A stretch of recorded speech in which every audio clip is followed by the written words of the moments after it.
Bom, nós abrimos o programa de hoje falando sobre uma dor que acomete milhões de brasileiros. E acredito que você esteja entre eles.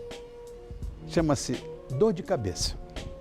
Nós vamos conhecer as dores mais comuns com a ajuda do especialista em neurocirurgia pela Sociedade Brasileira de Neurocirurgia, fundador da Sociedade Brasileira de Estudo da Dor, considerado aqui no Brasil como um dos maiores neurocirurgiões do nosso planeta. E, para nossa alegria, é brasileiro. E eu tenho a honra de ser amigo dele há 52 anos. Estamos mal na vida. Coisa maravilhosa. Está aqui, Dr. Jorge Pagura. Obrigado, Jorge, por ter vindo. Meu irmão vai levantar? Boa, lógico, claro. Foi legal lá, lá na Rússia? Olha, foi muito bem, apesar que a gente acabou não chegando onde Sim, onde você queria, né? Mas uma surpresa agradável. Em termos de país, eu nunca tinha estado na Rússia. Já vamos falar de dor de cabeça, que é uma das maiores queixas dos brasileiros, né? E você me disse que as causas podem ser inúmeras. Dor de cabeça, se você pegar a Sociedade Internacional de Cefaleia, aliás, isso está traduzido pela Sociedade Brasileira de Cefaleia, que faz um belíssimo trabalho e tem pessoas excepcionais, como uma boa medicina do Brasil. Realmente você vai ter uma subdivisão enorme assim, em relação a cada característica, a cada tipo de cefaleia, como classificar. Mas você basicamente tem que diferenciar dois tipos que são fundamentais. Aquelas chamadas cefaleias primárias, que são inerentes a alterações que ocorrem na mente cerebral, em estruturas cerebrais, com a alteração de neurotransmissores. É uma situação meio complicada, você tem a parte neuronal, você tem os canais de sódio, de cálcio, quer dizer, uma disfunção desses canais. Essas são as dores de cabeça primária, que são fundamentalmente classificadas como enxaqueca ou migrânia, do migraine, a cefaleia tipo tensão, ou a cefaleia tensional, a chamada cefaleia trigêmino-autonômica, que é aquela... Deve ser pavorosa. Que já entra a cefaleia em salvas, né? Realmente aqui, a gente aqui tem as demonstrações, elas estão aqui, as principais aí, o pessoal já separou muito bem aí. E aqueles outros tipos de cefaleia, como é colocado aqui, a cefaleia primária enfacada, que hoje está colocada aqui, ou a cefaleia hípnica, que também é um dos tipos das várias dores de cabeça que ocorrem. E a secundária, que é a secundária que você tem que tomar muito cuidado, que a secundária ela é referente a alguma coisa, quer dizer, ela vai como um aviso.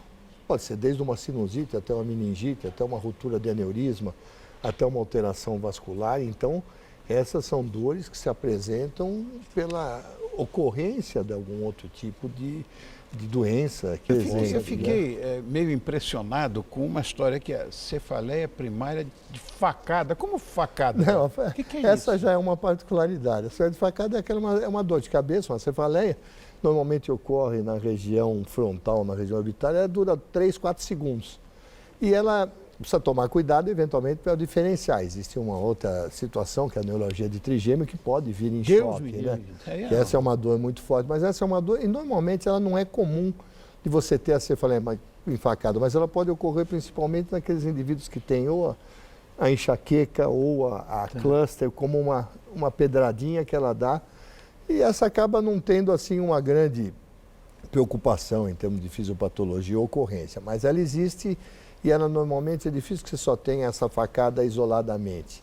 Se ela se repetir muito, você pode ver, porque essa estrutura é inervada normalmente são na região do primeiro ramo do nervo trigêmeo, que pega mais a testa, a região periorbitária, às vezes pode pegar a nariz também, que é a mucosa nasal. Também tem a ligação com o primeiro ramo. Então, se ela, às vezes, é muito constante, só a chamada facada, e ela não evolui para nenhum outro caso, é bom você, às vezes, afastar alguma situação que possa estar irritando o nervo trigêmeo, seja alguma tumoral ou neurítica, alguma coisa desse tipo. Mas, normalmente, quando ela ocorre nos pacientes que já se queixam de algum tipo de Pois é, esses pacientes que se queixam de dor de cabeça, existe uma diferença entre a enxaqueca para uma dor passageira, né? Ou não? Ah, sim. A enxaqueca ela tem realmente uma característica muito nítida. Normalmente ela é hemicrânea, quer dizer, pega metade da dor de cabeça, acho que deve estar definida aí. Normalmente ela pode ir, numa boa porcentagem, precedida por aura. O que é aura? Aura são alterações visuais, que podem ser escotomas, quer dizer, pontinhos, podem ser algumas... Cianinha. Parece uma cianinha. Às vezes pode fazer, e ela faz parte porque hoje a fisiopatologia da enxaqueca sabe que há uma grande hiperatividade cerebral. Tá. Excitatória, depois inibitória, com aumento do fluxo sanguíneo, depois diminuição, troca, alteração de íons. Causas múltiplas, né? E isso faz... Até um componente, normalmente, se aceita muito um componente genético, realmente, para essas dores. Né? É? Genético, alguns deles ligados a alguns tipos de peptídeos. Realmente, então, existe uma... Tipo calcitonina, uma coisa muito difícil de explicar. Mas, realmente, ela tem uma disfunção cerebral que pode... realmente alterar também a parte do tronco cerebral e um núcleo. O nervo trigêmeo, ele fica num gânglio realmente realizado na fossa temporal, emite aquelas radiações periféricas, mas ele tem um prolongamento central. O seu prolongamento vai ter um núcleo na região, principalmente o chamado núcleo do trato espinal do trigêmeo, que vai até o segundo, terceiro segmento medular cervical e tem toda essa... uma luta quase de mecanismos excitatórios e inibitórios e acaba realmente fazendo com que você venha a evoluir com uma dor de cabeça. Eu tive aura, já te falei inclusive isso, mas não tem dor de cabeça. A Kika tem aura e não tem dor de cabeça. Mas isso pode acontecer, não é o mais comum. O mais comum é que a aura preceda a enxaqueca, que aí já é bem clássico da enxaqueca, mas ela pode ocorrer dentro do... Exatamente, pode ocorrer durante a crise ou pode até ocorrer após. O mais comum é que ela venha antes. Mas existe a chamada enxaqueca sem dor, porque o mecanismo da formação da aura é essa hiperexcitabilidade mais na região, principalmente do lobo occipital, onde se forma a visão, e você não ter realmente, não desencadeia a crise, chamada, entre aspas, a enxaqueca sem dor. Mas o mecanismo, que é essa depressão alastrante cerebral, como já foi denominada, alguma coisa assim, onde tem toda essa grande alteração, o mecanismo da aura, depois a continuidade acaba tendo a excitação de sistemas periféricos, tipo inervação de trigêmeo, isso acaba desencadeando um quadro de dor, mas pode acontecer, não é o comum. O comum é que tem a aura com a enxaqueca, que é o que você me perguntou. Enxaqueca unilateral, normalmente acompanhada de náuseas e vômitos, ou com aura visual que piora com o exercício, que tem fotofobia, que tem fonofobia, quer dizer, essa é o tipo realmente clássico da enxaqueca, diferente da cefaleia comum, chamada, dos outros tipos, que pode ser atencional, pode ser a crônica atencional, diária. por exemplo, como é que é atencional? A tensional, ela é uma dor de cabeça diferente, ela já é uma dor de cabeça, né? Em aperto, parece que você está com um cinto. Ela é bilateral, ela é colocada que ela é mais em região occipital, mas pode ser também na região frontal. E ela foi primeiramente relacionada também com hipertonia, porque toda a parte cervical, a musculatura fica tensa. Então ela pode ter esses receptores periféricos também, realmente dando essa continuidade de dor, realmente com hipertensão da musculatura, mas não obrigatoriamente ela precisa ter esses pontos dolorosos palpáveis. Ela é talvez a mais comum e ela você pode controlar, e controlar com hábitos também, quer dizer, não precisa ser só medicação. Então é muito comum, ela está relacionada ao estresse, à depressão. Então você pode mudar seu ritmo de trabalho, o seu ritmo de vida. Ela não piora com exercícios, é completamente diferente. Também não é acompanhada de náuseas, de vômitos, onde se diferencia bem da enxaqueca. E alguns hábitos melhores. Essas salvas é mais complicada. Essa faz nas chamadas cefaleias trigêmeas autonômicas. As salvas é mais comum no homem, diferente da enxaqueca, que é mais comum na mulher.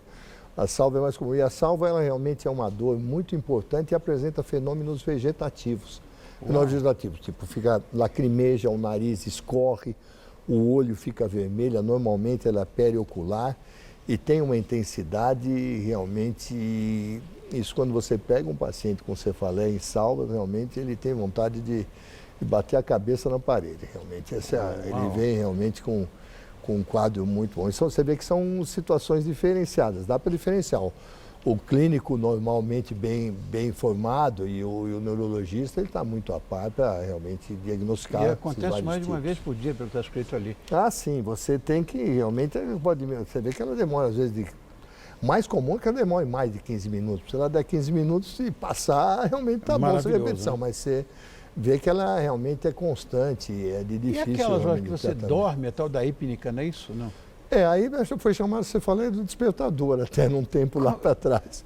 Porque você dormia e acordava com dor de cabeça. Agora, essa dor de cabeça ela tem que persistir, pode apresentar no máximo um sintoma, seja náusea, seja vômito, mas não pode ter o pródromo da enxaqueca, não pode ter fenômenos vegetativos, senão pode ser uma apresentação Mas nós dela temos no meio mais de do 50 sono. anos, somos... Mas é mais de 50 anos mesmo. É o que a literatura realmente define. Como a gente já passou de 50, capaz que a nossa faixa já tenha ido embora. E uma outra coisa, Jorge, que as pessoas se automedicam, esse é o país da automedicação. E você me falou que, às vezes, tomando remédio vai piorar. Ah, sem dúvida, você tem as cefaleias pelo uso de abuso de analgésicos. E quanto mais você sobe na escala analgésica, é mais difícil de você tirar isso. Isso é um mecanismo que você tem quando... É um grande jogo de receptores. São receptores condutores de dor, receptores de bloqueadores de dor.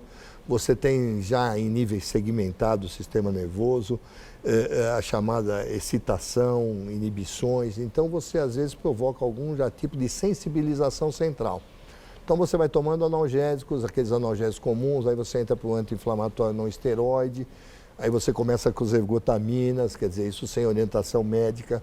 Aí você pode ir para os opioides e quanto mais essa escala vai subindo, mais é difícil você tirar. Então ele acaba tendo essas dores de cabeça, você é obrigado, nos casos esporádicos, que não é tão, no caso um pouco mais simples de dor, você ainda pode tratar os sintomas até retirando com o uso de corticoide, uso de algumas medicações profiláticas, mas tem casos, principalmente de opioides, em que a retirada disso provoca quase que uma abstinência.